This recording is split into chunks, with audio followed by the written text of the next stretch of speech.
Third chapter assessment of association of person, AOP या body of individual, कुछ भी कह सकते हो।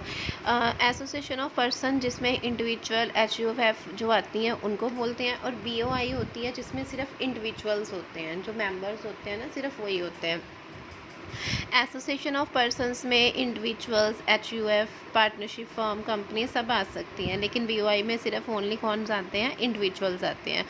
एओपी बिजनेस इनकम को हमने जब कैलकुलेट करना होता है तो जो एओपी के मेंबर्स को हम कोई भी इंटरेस्ट, कोई भी सैलरी, कोई भी बोनस, कमीशन, रेम्यूनरेशन पे करते हैं ना, तो उसको क्या करना होता है, फुली डिसअलो करना होता है। जैसे पिछले चैप्टर में भी हमने किया था ना, सैलरी कमीशन अगर किसी पार्टनर को मिलती है तो डिसअलो करते हैं बाद में, पहले प्लस करते थे फिर माइनस, सेम ऐसे।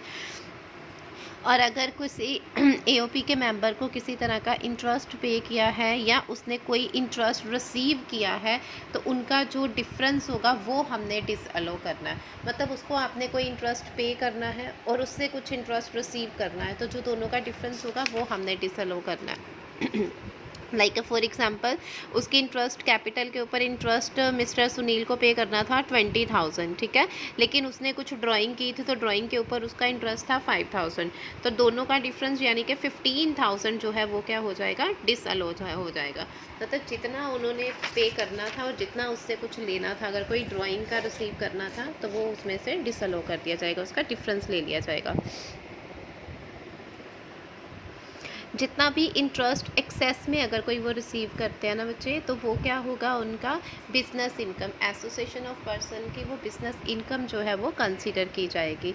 ये नीचे बताया हुआ है एओपी टोटल इनकम हमने कैसे कैलकुलेट करनी है। वही पहले तो अगर आपकी सैलरी के अंदर आएगी तो वो सैलरी हम इसमें नहीं लेते। पीछे हमने एलएलपी वाला जो चैप्टर किया था पार्टनरशिप फर्म का, उसमें भी सैलरी को हम इंक्लूड नहीं करते थे, यहाँ भी हमने सैलरी नहीं लेनी है। इनकम फ्रॉम हाउस प्रॉपर्टी लेनी है, लेकिन वो सेल्फ अगर ऑक्यूपाइड हाउस होगा वो नहीं लेना, जो रेंटल हाउस होगा उसकी। प्रॉफिट एंड गेन भी आएगा, capital gain, short term capital gain, long term capital gain, और अगर आपके कोई लॉसेस है पिछले सेट ऑफ, उनको आप सेट ऑफ और या कैरी फॉरवर्ड कर सकते हो।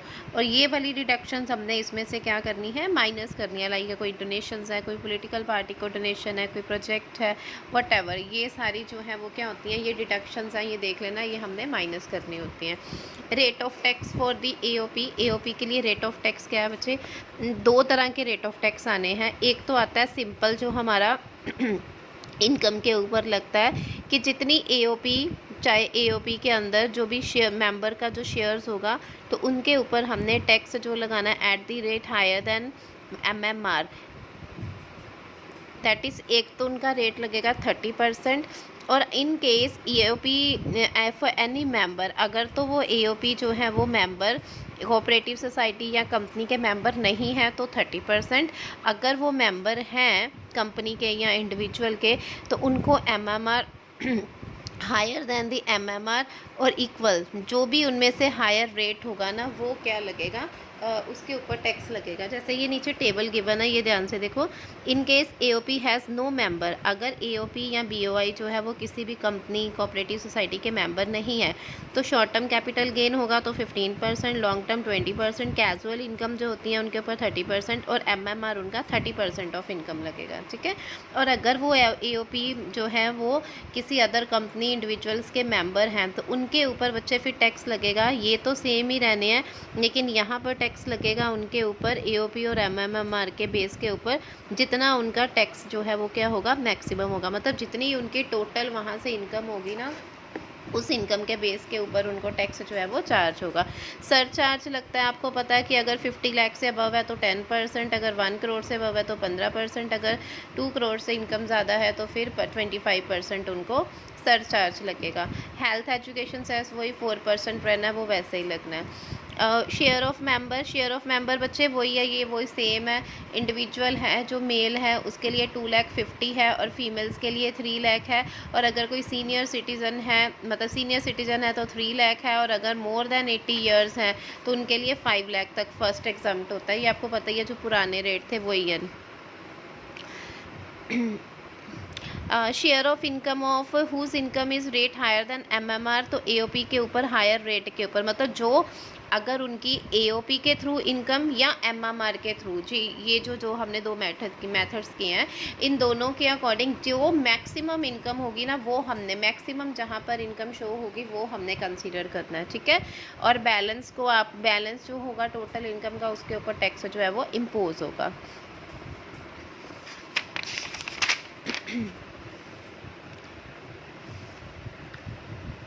उसके बाद बच्चे एक आता है हमारे पास alternate minimum tax, AMT on the AOP, और इसके ऊपर लगता है अल्टरनेट मिनिमम टैक्स। ये टैक्स लगता है एओपी के ऊपर, डिडक्शन इसके ऊपर 35 एडी के अंदर डिडक्शन मिलेगी। अगर कोई उन्होंने स्पेशल इकोनॉमिक जोन में से डिलीवर की हैं गुड्स तो उनको लगेगी। एंड जिनकी इनकम जो है वो एडजस्टेड इनकम अगर 20 लाख 20 लाख से एक्सीड होती है ना, तो उनको एएमटी के अंदर टैक्स जो है वो पे करना पड़ता है। और एएमटी के अंदर कितना रेट लगता है बच्चे टैक्स का? 18.5%। बस आपने ये याद रखना है कि अगर उनकी टोटल इनकम 20 लाख से एक्सीड है तो एएमटी उनको स्कीम मिलेगी, और इस स्कीम के अंदर उनको 18.5% टैक्स जो है वो पे करना पड़ेगा नेट, ठीक है। Ultimate tax liability of AOP, अगर एएमटी के थ्रू कर रहे हैं बच्चे 18.5% लगेगा टोटल इनकम का, या फिर regular income tax, whichever is higher. दोनों में जो मैक्सिमम होगा ना, रेगुलर जितना इनकम टैक्स लगता है, जैसे हमने वो लिमिट्स की थी ना 2,50,000 पे पहले नील है, फिर नेक्स्ट 250 पे 5%, वो रेगुलर टैक्स या फिर 18.5%, दोनों में से विच एवर इज़ मैक्सिमम वो हम लगाएंगे उनको, ठीक है।